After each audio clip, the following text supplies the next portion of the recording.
Simple. Me have fire them, me no need them clash.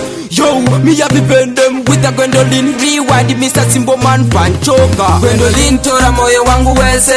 Imaji tichigara tiritese. Wakana kapura chamar zako tese.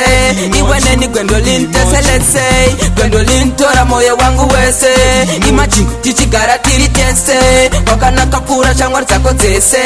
Iwene ni Gwendolyn tese let's say. Wanda tupisa noti love da isi kuguma. Uneskine fanda sele nenge chibaluma. Tera masli shata fanike chiruma. Kere vana nyanga ndi ana manzuma. Gwendolyn da kutokanda pa kicheni. Papa road flat happiness drop cheni. Sarateni uchitondi kangira chikeni. Kijishika opa ten lapi tipigeni. Gwendolyn tora moyo wangu wese. Imaji tichigara tiritese. Wakana kapura chamar zako tese.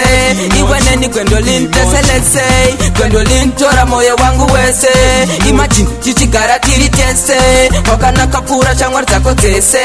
Iwene ni Gwendolyn tese let's say. Babylin Gwendolyn diwaka ndingwaza. Dikatasa chiso chako shachino ndipadza. Dichipambane murod tanga kubagwadza. Kosi genga raka wanda sasa chikutadza. Kandiramba tindivadza ndobva ndatandadza. Toda marunyasi tonorima nemapadza. Tenderao tinogona kwachuka matadza. Noti kudya sadza racho ndenge ndichitadza. Gwendolyn tora moyo wangu wese.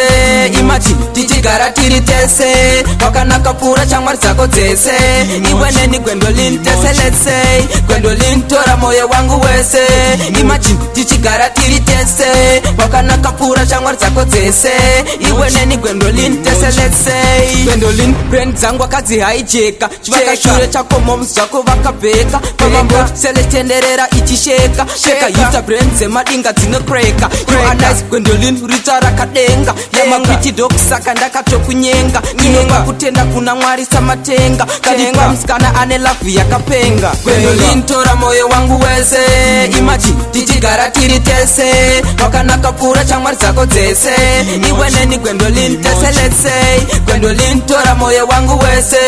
Imaji tichigara tiritese. Wakana kapura chamar zako tese.